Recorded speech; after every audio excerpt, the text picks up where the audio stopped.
Ashes of love part 8 की शुरुआत होती है अर्थ से, जहाँ पर मानव के रूप में जिमी का जन्म होता है, लेकिन जन्म के वक्त ही उसकी माँ उसका त्याग कर देती है क्योंकि उसकी फाइनेंशियल कंडीशन ठीक नहीं थी और उसे एक नदी में बहा देती है जो बाद में एक लेडी को मिलती है। दरअसल ये लेडी हॉली हिलर ट्राइब से बिलोंग करती है और जिमी को एक शादी बनाने का तय करती है। पहले दिन आश्रम में जिमी सभी के आकर्षण का केंद्र बनी हुई थी। यहाँ योंजी एम्परर के कहने पर हर कदम पर जिमी का ध्यान रखती है और यह न्यूज़ मूसी डायरेक्टली क्वीन को बता देता है। क्वीन उसे इमोर्टल डिस्ट्रक्शन एरो बनाने का ऑर्डर देती है। मूसी एक ऐसी ट्राइब से बिलोंग करता है जो अपने ब्लड और बोन से इस एरो को बना सकते हैं और ये आखिरी शख्स जिंदा था। यह एरो इमोर्टल तक को नष्ट कर सकते थे और मूसी इसे बनाने में जुट जाता है। वहाँ जिमी अपनी दोस्त चिंहाओ के साथ बड़ी होती है।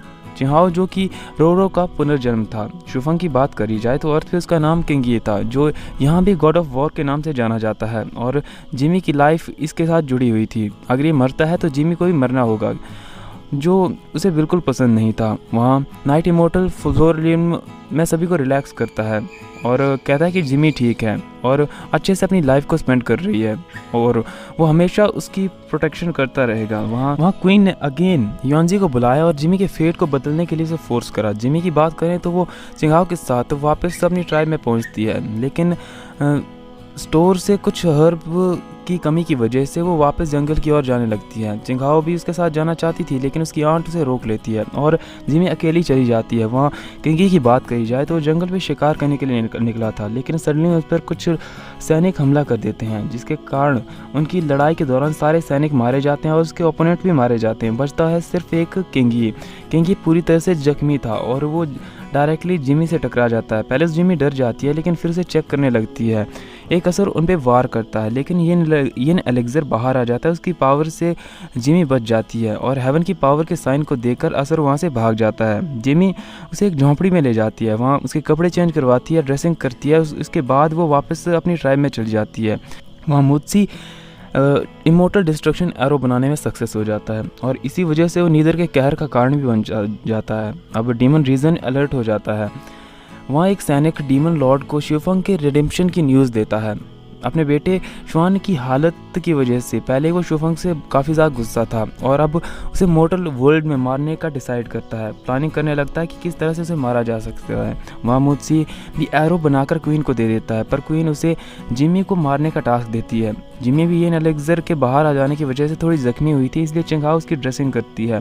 रात को जिमी मेडिसिन वाले रूम में जाकर वहाँ किंगी के लिए तैयार किए गई हज़ारों साल की एक काफ़ी बेहतरीन दवाई को निकाल लेती है, पर चिंगाओ उसे रोकने लगती है। जिमी को मजबूरों से बेहोश करना पड़ता है और अगले दिन जब ये जागता है तो वो अपने कपड़ों और ड्रेसिंग को देखता है तो उसे कुछ गड़बड़ लगती है। इसी वजह से वो जिमी की गर्दन पकड़ लेता है, पर उसकी बॉडी में एक जहर था जिसके कारण वो सुन बोल नहीं सकता था।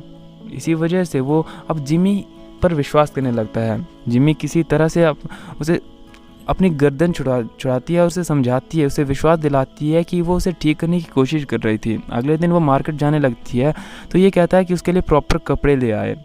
जैसे ही शे को पता चलता है कि किंगी के काफिले पर हमला हुआ है, वो तुरंत अपने पैलेस में दौड़ी जाती है और जनरल क्विन से बात करने से पता चलता है कि जो लियांगाओ की आर्मी है उन्होंने उस पर अटैक करा था, जिसकी वजह से सारे के सारे लोग मारे गए, लेकिन किंग अभी गायब हैं। इसके बाद वो अपने पिता के पास जाती है और दरअसल इन सभी घटनाक्रम का जो रचनाकार था वो शुए का फादर था।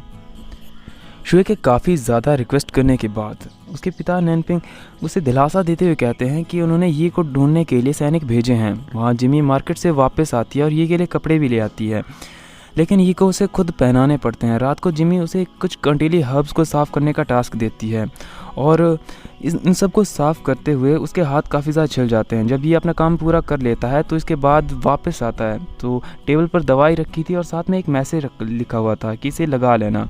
ये पहले तो उसका मास्क हटाने के बारे में सोचता है, लेकिन उसकी सिंसियरिटी को देखकर वो अब रुक जाता है। वहाँ दोनों मून इमोर्टल के रेड थ्रेड से पहले से बन चुके थे। जिमी भी ये के इस एक्ट से काफ़ी ज़्यादा इम्प्रेस हो जाती है कि काफ़ी जेंटल इंसान है, पर जब वो ये के बारे में सोचती है येन एलेक्जर रिएक्ट करता है, जिसके कारण उसके सीने में काफ़ी ज़्यादा दर्द होता है वहाँ डीमन रीजन में लियांग को एक इनविजिबल शैडो का पता लगता है। जब वो उसका पीछा करती है तो उसे पता चलता है कि गू सिटी चीफ शुफंग को मारने की इंटेंशन से कुछ प्लानिंग कर रहे हैं। हालांकि गू सिटी चीफ उसे पकड़ लेते हैं, लेकिन लियांग उसे चकमा देकर भागने में कामयाब हो जाती है।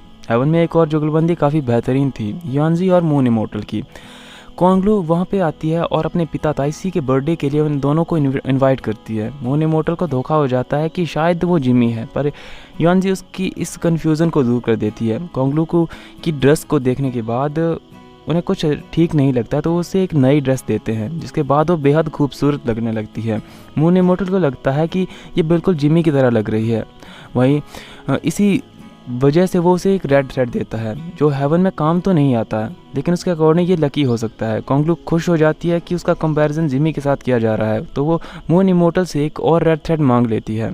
अर्थ पर जब अगले दिन जिमी जागती है तो ये को देखती है, जो टेबल पर ही सोया था। इसके बाद वो बाहर चली जाती है। ये जब जागता है तो नोटिस करता है कि अब वो सुन बोल सकता है, लेकिन जिमी को एक्सप्लेनेशन ना देने के लिए वो खुद बीमार होने का प्रिटेंड करता है। वहाँ हेवन में कॉन्गलू अपने नए अवतार में जब रनियो के पास जाती है तो वो काफ़ी ज़्यादा गुस्सा हो जाता है, क्योंकि ये जिमी के काफ़ी सिमिलर थी। इसी वजह से वो अगेन अपनी ड्रेस को चेंज कर लेती है और फर्स्ट टाइम रनियो उससे बोल्डली बात करती है, पर एक तरफा प्यार की मंजिल कोई नहीं होती। इसी वजह से वो मून इमोर्टल से लाया हुआ एडिशनल थ्रेड उसे दे देती है और अपनी वेल विशेस भी देती है, पर जैसे ही वापस जाती है उसके चेहरे पर साफ लग रहा था कि वो काफ़ी ज़्यादा दुखी है। रनियो भी खुश हो जाता है। इसी वजह से वो मैरिज हॉल की ओर चला जाता है। जैसे मैरिज हॉल में पहुंचता है, वहाँ उसे मून इमोर्टल तो नहीं मिलता, लेकिन एक मिरर के थ्रू अर्थ पर कुछ सीन दिखाई देते हैं, जहाँ पर जिमी शुफंग के साथ थी, जो रनियो को काफ़ी जेलस फील करवाता है। जिमी अपनी आइडेंटिटी से अनजान होते हुए भी क्लियरली ये से बातें कर रही थी और कहीं ना कहीं उसे पसंद करने लगी थी, जिसे देखकर रनियो गुस्सा हो जाता है। मून इमोर्टल वहाँ पहुँचता है तो एक पल के लिए वो अपने घर के बाहर जाके चेक करना पड़ता है कि कहीं वो गलत घर में तो नहीं चला गया। और अब जब वो रनियो से बात करने के लिए लगता है तो रनियो कॉन्गलू का दिया हुआ रेड थ्रेड उसे वापस कर देता है। नेक्स्ट हमें अर्थ का सीन दिखाया जाता है, जहाँ पर जिमी और ही जंगल में कुछ हर्ब्स इकट्ठी करने के लिए जा रहे थे। तो रास्ते में उन्हें कुछ सैनिक दिखाई देते हैं। सैनिकों की आवाज़ सुनकर वो हर्ब्स को वहीं छोड़कर अपनी जान बचाकर भागने लगते हैं। यहाँ जल्दबाजी में उनका पाँव फिसल जाता है और ये जिमी के ऊपर गिर जाता है। कहीं जिमी शोर न कर दे, इसी वजह से ये उसे किस कर लेता है और वो किसी तरह से सैनिकों से बच जाते हैं। पर जिमी का ये एलेक्जर अगेन काफ़ी ज़्यादा उसे दर्द देता है। सैनिकों से बचने के बाद जिमी और ये वापस आने लगते हैं। ये को काफ़ी चिंता थी, क्योंकि उसकी बॉडी का जो पॉइजन था वो कहीं ना कहीं उसके मंत्रियों द्वारा किया गया कोई षड्यंत्र था। वो जिमी से माफ़ी मांगता है, क्योंकि क्रिटिकल सिचुएशन में उसे किस करना पड़ा था, पर जिमी इस बात को माइंड नहीं करती है। लेकिन उनका जो एक मोमेंट ऑफ एम्बैरेसमेंट है वो क्रिएट हो जाता है। वहाँ यानियो को अपने मास्टर का बुलावा आता है। इसी वजह से वो अपने मास्टर से मिलने के लिए यनमिंग लेक में चला जाता है, जहाँ उसके मास्टर अब उसे इमोर्टल डिस्ट्रैक्शन एरो को हासिल करने के लिए कहते हैं, ताकि शुफंग को ख़त्म किया जा सके। पर यानियो कहता है कि शुफंग काफ़ी ज़्यादा ताकतवर है। लास्ट टाइम रैट इमोर्टल और वो मिलकर भी उसे नहीं हरा पाए थे। उसे मारना इतना आसान नहीं है, पर उसकी मास्टर की ज़िद के सामने उसे झुकना पड़ता है, क्योंकि शुफंग इस टाइम इंसानी रूप में था और उसके पास उसकी पूरी ताकतें नहीं है, तो उसे मारना आसान था और इस मिशन पर अब उसे जाना पड़ता है। वहाँ लुयांग भी शुफंग को ढूंढती हुई ये मेंशन में पहुँचती है, पर उसे वहाँ पर कोई नहीं मिलता है, तो वापस चली जाती है। इसके तुरंत बाद मूसी भी वहाँ पर आता है। लुयांग मार्केट से होती हुई जा रही थी, लेकिन उसे ऐसा लग रहा था कि कोई कंटिन्यूली उसका पीछा कर रहा है। वहाँ ये जिमी को एक फेवर, उसके किए हुए फेवर के बदले में उसके लिए चिकन बनाकर खिलाता है और वक्त आने पर उसे एक विश ग्रांट करता है। पर जिमी कहती है कि तुम मेरी विश को कंप्लीट नहीं कर सकती, पर मैं तुम्हारी एक विश ज़रूर पूरी करूंगी, लेकिन वक्त आने पर। जिमी को लगता है कि ये सुन बोल नहीं सकता, इसी वजह से वो अपनी सिचुएशन बताते हुए कहती है कि मैं ये की एक मेडिसिन किट की तरह हूँ। जब तक वो ज़िंदा है मैं ज़िंदा हूँ, उसके मरने के बाद मुझे भी उसके कॉफिन में बंद कर दिया जाएगा, ताकि उसकी आत्मा की शुद्धता बनाई जा सके। इसके बाद रात का सीन दिखाया जाता है। ये जिमी को इन सब में घसीटना नहीं चाहता था, इसी वजह से वो एक लेटर छोड़कर वापस निकल जाता है। अगले दिन जब जिमी जागती है तो लेटर को देखकर डिसअपॉइंट हो जाती है कि उसने मुझे फेयरवेल भी नहीं करी ढंग से। फ्लोरल रियलम में मिस्टर हू मून इमोर्टल के रेड थ्रेड के असर से चीफ जांग के साथ फ्लर्ट करने लगता है और मज़े की बात ये थी कि चीफ जांग भी इस चीज़ को एंजॉय करने लगती है। लेकिन जैसे ही उनकी नज़र उस रेड थ्रेड पर जाती है तो वो काफ़ी गुस्सा हो जाती है और मिस्टर हू को खरगोश के पिंजरे में बंद कर देती है, क्योंकि ओरिजिन से मिस्टर वो एक कैरेट था, तो वो खरगोश से सबसे ज़्यादा डरता था और उसकी चिल्लाने की आवाज़ काफ़ी दर्द भरी थी। खैर वक्त रहते मून इमोर्टल वहाँ पे आ जाता है और उसे बचा लेता है, लेकिन मून इमोर्टल अब उससे कहता है कि वो किसी और को ढूंढे इसके लिए। लेकिन मिस्टर होस्ट इस वक्त मून इमोर्टल से काफ़ी ज़्यादा परेशान थे। मून इमोर्टल के लिए पास भी कोई खेलने के लिए था नहीं, इसी वजह से वो छोटे मोटे एक्सपेरिमेंट किए जा रहा था। वहाँ सुये को किंग की काफ़ी ज़्यादा फिक्र हो रही थी, इसी वजह से वो खुद जाने की ज़िद करने लगती है कि वो उसे ढूंढने के लिए जाएगी। इतने में एक सैनिक न्यूज़ देता है कि किंग ये वापस अपने मेंशन में आ चुके हैं और सुरक्षित हैं। वहाँ जिमी अपनी ट्राइब में वापस आ चुकी थी और उसे लग रहा था कि स्नो गिंसन के गायब होने की वजह से अब तो बवाल खड़ा हो चुका होगा। लेकिन चिंगाओ ने इस बार न्यूज़ को किसी से शेयर नहीं करा था और सब कुछ नॉर्मल था। वहाँ लुयंग जंगल के रास्ते जा रही थी, इतने में कुछ डीमन सेक्ट के लोग उन पर हमला कर देते हैं, जिसकी वजह से यंग काफ़ी ज़्यादा ज़ख्मी हो जाती हैं। वक्त रहते वहाँ पर मुत्सी आ जाता है, जो उन सभी को मार कर लुयंग को अपने साथ ले जाता है और उसे हील करने लगता है। इस दौरान यंग को मुत्सी के साथ बिताए हुए कुछ पुराने लम्हों के दृश्य दिखाई देने लगते हैं, मतलब कि दोनों पुराने लवर्स थे। अगले दिन जब यंग जागती है तो देखती है कि पूरी तरह से रिकवर हो चुकी है। किंगी भी लंबे टाइम के बाद अपने राज्य वापस आए थे, तो राज्यसभा में जाता है। वहाँ पर वो लेज़ी और बीमार लग रहे थे, तो लॉर्ड नैनपेंग को मन ही मन सोचता है कि जहर का असर अभी भी है, इसी वजह से वो काफ़ी ज़्यादा पेल है और वो किंगी को मेडिसिन सेन को बुलाने की रिक्वेस्ट करते हैं। लेकिन ये कहता है कि उसे इसकी ज़रूरत नहीं है, लेकिन सभी की रिक्वेस्ट करने के बाद उसे मानना पड़ता है।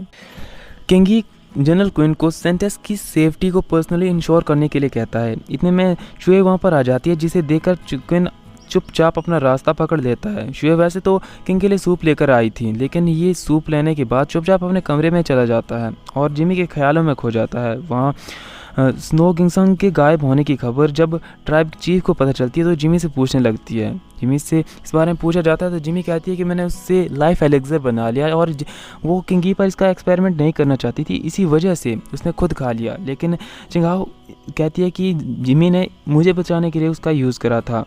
खैर वो ये सब बातें कर ही रहे थे, एक दूसरे पर ब्लेम ले ही रहे थे। इतने में शाही आदेश आ जाता है कि मेडिसिन सेंटर्स को बुलाया गया है, क्योंकि किंगी की तबीयत काफ़ी ज़्यादा ख़राब है। तो अब जिमी चिंगाओ को साथ लेकर चली जाती है और चीफ को ये झूठ बोल कर जाती है कि उसने लाइफ एलेक्सर को खुद खा लिया है। वहाँ सिटी में जाने के बाद उनकी पहली मुलाकात यानियो से होती है, जो कि फॉर्चून टेलर के बेस में आया था और जिमी को स्वर्ग की लाइफ के बारे में बताने लगता है। पर जिमी को उस पर विश्वास नहीं होता, लेकिन उसके नोट्स पर अपनी तस्वीर देखकर उस पर विश्वास करने लगती है। बाद में उसकी जो सवारी है एक रेस्टोरेंट में रुकती है, जहाँ पर चीफ नैनपिंग उसे धमकाते हैं कि अगर उसने उसके अकॉर्डिंग काम नहीं किया तो पूरे हॉली हिलर ट्राइब को मौत के घाट उतार दिया जाएगा। इन सब की न्यूज़ क्वीन किंगी को दे देता है। ये मन ही मन में कहता है कि मैं तुम्हें इन सब में शामिल नहीं करना चाहता था, लेकिन अब तुम्हारी सेफ्टी को मैं पर्सनली इंश्योर करूँगा। जिमी की खातिरदारी अच्छे ढंग से की जाती है, उसकी सारी पसंदीदा चीज़ें उसके सामने रखी थी। लेकिन पूरा दिन हो गया, किंगी ने उन्हें नहीं बुलाया था। वो ये बातें कर ही रहे थे, इतने में किंग का बुलावा आ जाता है। जिमी उसकी पल्स चेक करती है, जो कि स्टेबलाइज थी, स्ट्रॉन्ग लग रही थी। उसे लगता है कि किंगी को कुछ प्राइवेट प्रॉब्लम हो सकती है, लेकिन वो कुछ नहीं कहती है। ये और उसके और जिमी की पुरानी कन्वर्सेशन के नोट्स उसे दिखाता है, जिसे देखने के बाद जिमी को लगता है कि भाई अब तो गए काम से। लेकिन ये के सामने वो दबादब माफ़ी मांगने लगती है। साथ ही ये भी बताती है कि उसने ये के लिए बनाई गई लाइफ एलेक्सर को किसी और को दे दिया, लेकिन उसे इसका पछतावा नहीं है। किंगी के सामने अब किंगी सामने आ जाता है। ये देखकर जिमी खुश तो हो जाती है, लेकिन बाद में फिर से माफ़ी मांगने शुरू कर देती है। इतने वहाँ पर क्विन आ जाता है और ये उसके साथ चला जाता है। वहाँ रेन्यू की बात करिए तो रेन्यू मैरिज हॉल से जब से आया था, मैरिज हॉल में मिरर में जब उसने देखा था उससे काफ़ी गुस्सा था, इसलिए गुस्से में वहाँ से चला जाता है और फ्लोरल रील में पहले चीफ पियोनी से मिलता है, उसके बाद वाटर मोटल से मिलता है, लेकिन उसका मन कहीं नहीं लग रहा था। इसी वजह से वो अर्थ में जाने का डिसाइड करता है। हालांकि ये प्रतिबंधित था, लेकिन वो जिमी के लिए कुछ रूल्स को तोड़ ही सकता था। वहाँ जिमी को ये डर था कि कहीं ये को कुछ हो ना जाए, तो वो भगवान से एक ही विश मांगने लगती है कि ये की लंबी उम्र हो, उसे लंबी उम्र प्रदान करें। इतने में वहाँ पर रेन्यू प्रकट हो जाता है, जो कि नॉर्मली उसके सपनों में आया करता था, लेकिन उसे खोने के डर से फर्स्ट टाइम उसके सामने आ जाता है और ये देखकर जिमी काफ़ी ज़्यादा खुश हो जाती है। वहाँ मुत्सी भी जिमी को मारने के लिए उसके रूम की ओर जाता है, जिसे लुयांग देख लेती है और उसका पीछा करने लगती है और उन दोनों में मुठभेड़ हो जाती है। मुत्सी डिफेंसिव टेक्निक का यूज़ कर रहा था, जिसकी वजह से लुयांग को अपना और मुत्सी का पास्ट रिकॉल होने लगता है, पर मुत्सी कहता है कि शायद उन्हें कुछ गलतफहमी हो रही है। मुत्सी वहाँ से चला जाता है, लेकिन पास में दी हुई एक गिफ्ट को भी ले जाता है, जिसके मिसिंग होने पर लुयांग बहुत रोती है। मुत्सी भी लुयांग के दिए हुए हार्ट को देखकर मन ही मन सॉरी फील करता है कि उसने अपने प्रॉमिस को तोड़ा। वहाँ किंगी हर दिन जिमी को बुलाता है, एक नई से नई प्रॉब्लम बताता है। उसकी जब जिमी उसकी पल्स चेक करती है तो उसे सब कुछ ठीक लगता है और दिन ब दिन बेहतरीन फील हो रहा था। जिमी कहती है कि आपको ये सारे सिम्टम कब महसूस होते हैं? ये कहता है कि जब भी तुम मेरे पास नहीं होती हो तब मुझे सब कुछ फील होता है। चिंगाओ कहती है कि शायद किंगी को लव सिकनेस हो सकती है। अब जिमी को भी ऐसा ही लग रहा था, लेकिन उनकी मेडिकल बुक्स में इसका जिक्र नहीं था। इसी वजह से वो चिंगाओ को पढ़ाई पर ध्यान देने के लिए कहती है। वहाँ महल में रूमर्स फैल जाते हैं कि किंगी मेडिसिन सेंटर्स के साथ काफ़ी ज़्यादा टाइम स्पेंड करते हैं, इतना तो शुए के साथ भी नहीं करते हैं। और ये न्यूज़ प्रिंसेस शुए को मिल जाती है और वो काफ़ी जेलस होती है और उनकी जेलसी पीक पर पहुंच जाती है। वहाँ चिंगाओ को जब इन रूमर्स का पता चलता है तो जिमी के पास जाती है, किंगी की तबीयत के बारे में पूछती है और वहाँ से अपनी वापसी के बारे में पूछती है। पर जिमी के अकॉर्डिंग किंगी को नहीं लगता कि वो ठीक है और अगले दिन जिमी ये को चेक करने के लिए नहीं आती, क्योंकि वो खुद बीमार हो चुकी थी। अब ये खुद पर्सनली जाकर उसे चेक करता है और उसे अपने जो महल की ग्रेप्स है ऑफ़र करता है। ये सब रानियो इनविजुअल फॉर्म में देख रहा था और वहाँ सुये भी अपने सैनिकों को ट्रेन कर रही थी। तो इतने में वहाँ पर एंट्री हो जाती मुस्सी की, जो सभी को बेहोश करने के बाद सुये की इमोर्टल याददाश्त को ओपन करने लगता है, लेकिन उसके अंदर का ब्लड बग उस पर अटैक करता है, जिसकी वजह से वो बेहोश हो जाता है और वो खुद को किसी तरह से स्टेबलाइज करने की कोशिश करता है। रात को इमोर्टल डिस्ट्रक्शन एरो को अपने पास रखकर वो सोया हुआ था। इतने में यानियो उसके पास पहुँच जाता है ताकि इसे चुराया जा सके, लेकिन इस दौरान दोनों में मुठभेड़ हो जाती है। मुसी के एक वार से यानियो काफ़ी दूर पहुंच जाता है, यानी कि यानियो का मुसी के साथ कोई मुकाबला नहीं था। वहाँ वो जिमी को ढूंढने के लिए निकल जाता है। जिमी अगले दिन जागती है तो वहाँ पर किंगी उसका वेट कर रहा था। तो अगेन वो जिमी से अपनी पल्स चेक करने के लिए कहता है। जिमी पल्स चेक करती है और फाइनल कंक्लूजन पर पहुंचती है कि उन्हें लव सिकनेस है और इन सब का इलाज है कि जिसे वो पसंद करता है उसे अपने आसपास रखे। अब ये कुछ कहता है, इतने में चिंगाओ वहाँ पे आ जाती है और ये नाम उसे काफ़ी ज़्यादा फेमिलियर लगता है, क्योंकि जिमी ने पहले मेडिसिन के तौर पर उसे ये के सामने पेश करा था और कहा था कि वो इसका यूज़ करे, इसके बाद वो ठीक हो जाएगा। वहाँ लियांग को अपना पास्ट रिकॉल होता है कि जब नीदर का एंगर उनकी वजह से पैदा हुआ था तो मुसी ने उसकी जान बचाने के लिए अपनी ट्रू फॉर्म का यूज़ करा था, जिसकी वजह से वो उसके बाद गायब हो चुका था। इसके बाद क्या हुआ वो कुछ नहीं जानती है। वहाँ चिंगाओ जिमी से एक बार फिर पूछती है कि वो वापस कब जा रहे हैं, पर इस बार जिमी कहती है कि वो नहीं जानती, वो नहीं जा सकते हैं। चिंगाओ कहती है कि तुम जा नहीं सकते या फिर तुम जाना नहीं चाहती। वो जिमी को टी सर्व करती है और वहाँ से चली जाती है। वहाँ जिमी से कोई रिस्पांस ना मिलने की वजह से लॉर्ड नैनपिंग जिमी को एक धमकी भरा लेटर लिखते हैं, जिसे परेशान होकर जिमी अपने रूम से बाहर आ जाती है, लेकिन वहाँ मुत्सी उसके ऊपर एरो छोड़ देता है। वक्त रहते रनियो वहाँ आ जाता है, इसीलिए मुत्सी को एरो लेकर वहाँ से भागना पड़ता है। जिमी ने मौत को इतने करीब से पहली बार देखा था, इसी वजह से वो काफ़ी डरी हुई थी। रनियो उसे अपनी ड्रैगन स्केल देता है और कहता है कि जब भी उसे ज़रूरत हो तो वो इसका यूज़ करके रनियो को बुला सकती है।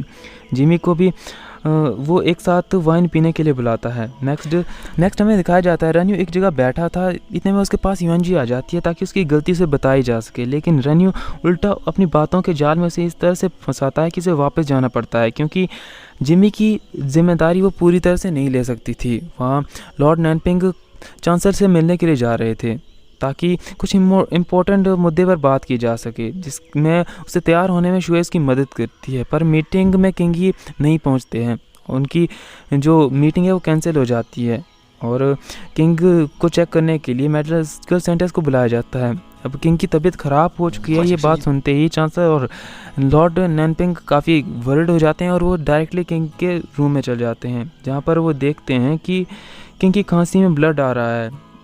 किंग कहते हैं कि वो ठीक हैं, लेकिन उन्हें वो ठीक नहीं लग रहे थे।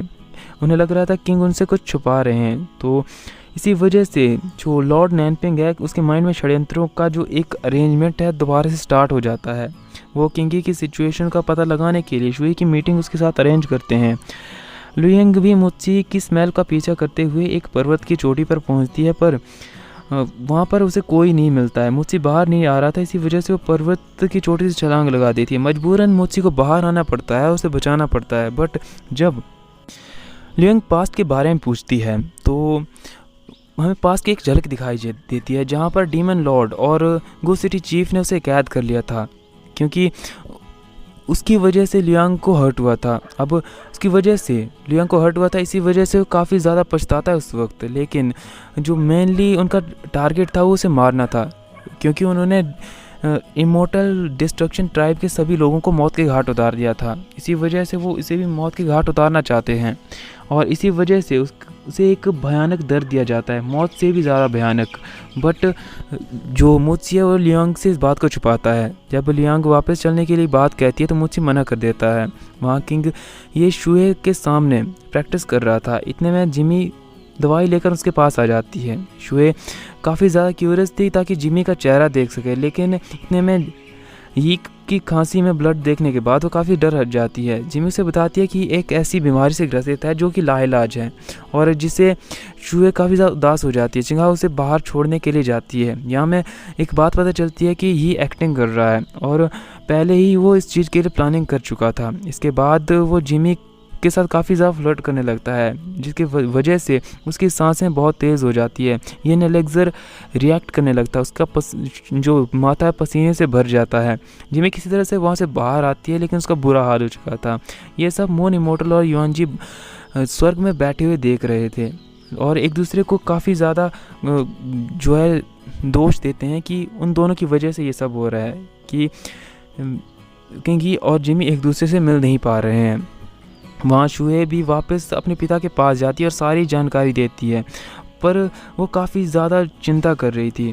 दरअसल उसने अपनी शादी और विधवा दोनों की ड्रेसिंग पहले से तैयार कर रखी थी, यानी कि 12 साल की उम्र से ही वो किंगी को अपना पति मान चुकी थी और सभी हर बात के लिए रेडी थी। इसी चिंता की वजह से लॉर्ड नैनपिंग जिमी को बुलाते हैं और किंगी की लाइफ स्पैन को 1 साल से कम करके 10 दिनों में उसे समाप्त करने के लिए कहते हैं। और ये सब बातें जिमी चिंगाओ के साथ डिस्कस करती है, तो वो इस बारे में अपनी ट्राइब लीडर के साथ संपर्क करती है और कबूतर के थ्रू उन्हें मैसेज भेज देते हैं। चीफ का रिप्लाई आता है कि हमारी जो ट्राइब है वो किंगी के रहमो करम पर जिंदा है, उनके लिए वहाँ पूरा सेक्रीफाइस करने के लिए रेडी थे। और अगले दिन जिमी लॉर्ड नैनपिंग के पास जाती है, उन्हें किंग के पास्ट कुछ सालों में जो खाने की डिस्क्रिप्शन है उन्हें मांगती है, ताकि वो एक तरह से विश्वास दिलाती है कि वो इस डिस्क्रिप्शन का यूज़ करेगी ताकि उसका शरीर पॉइजन से और ज़्यादा इफ़ेक्टेड हो जाए, क्योंकि लॉर्ड नैनपिंग को लग रहा था कि वो उसके साथ है। इसी वजह से वो जिमी की जो जितनी भी चीज़ें उसे चाहिए थी उसे प्रोवाइड करवा देता है। जैसे ही वो वहाँ से बाहर आने लगती है, शुए उसे मिल जाती है, जो जिमी को कुछ मेडिकल इक्विपमेंट्स गिफ्ट करती है।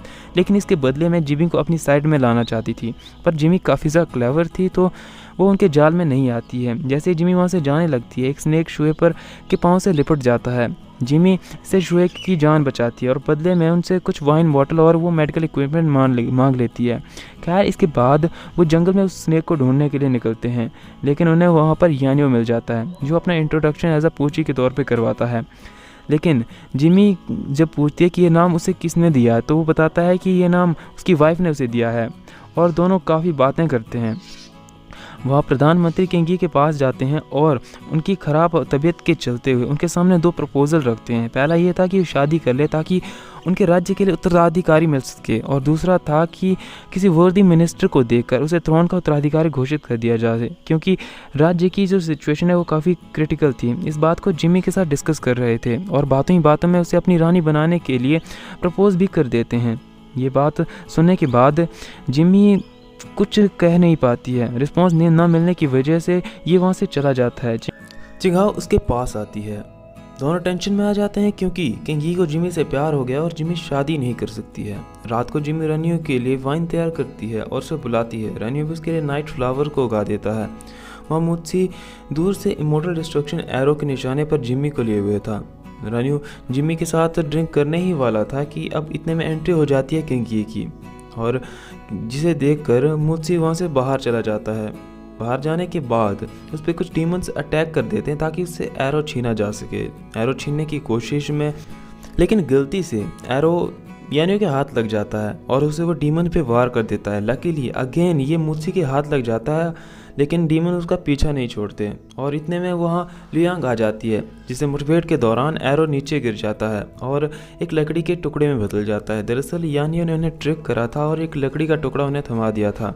इसके बाद यानियो फायर इमोर्टल और रानियो के पास चला जाता है, और क्योंकि इन दोनों में बहस हो रही थी। हालांकि जिमी उन्हें बताती है कि रानियो इमोर्टल है, लेकिन यानियो जो ये है उन्हें इससे कोई फ़र्क नहीं पड़ता है। इतने में यहाँ वहाँ पर यानियो आ जाता है और ये को हराकर काफ़ी ज़्यादा खुश हो जाता है, क्योंकि उसे पहली बार उसने फायर इमोर्टल को हराया है।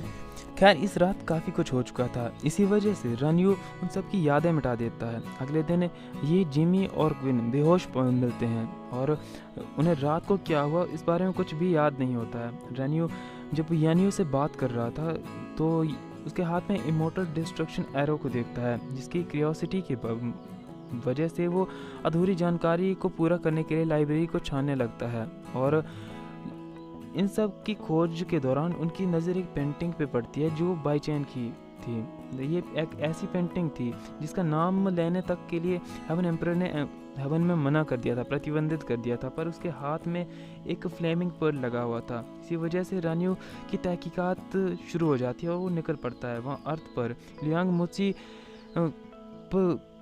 से एटलीस्ट उसका गिफ्ट वापस करने के बारे में कहती है, पर रिजल्ट नहीं आता है। वो इमोर्टल डिस्ट्रक्शन एरो के टारगेट के बारे में पूछती है, पर एरो लॉस्ट हो चुका था। इसी वजह से मुझसे वहाँ से जाने लगता है। लियांग के सीने में दर्द होता है और जिसे चेक करने के लिए मुझसे जैसे उसके पास आता है, वो मौके का फ़ायदा उठाकर मुझसे का मास्क नीचे गिरा देती है। और जैसे ही मास्क नीचे गिरता है तो हमें पता चलता है कि लियांग नाटक कर रही थी। और यहीं पे पार्ट 8 समाप्त हो जाता है। नेक्स्ट पार्ट के लिए चैनल को सब्सक्राइब और वीडियो को लाइक ज़रूर कर देना। और आपको हमारी एक्सप्लेनेशन कैसी लग रही है प्लीज़ कमेंट करके ज़रूर बताना।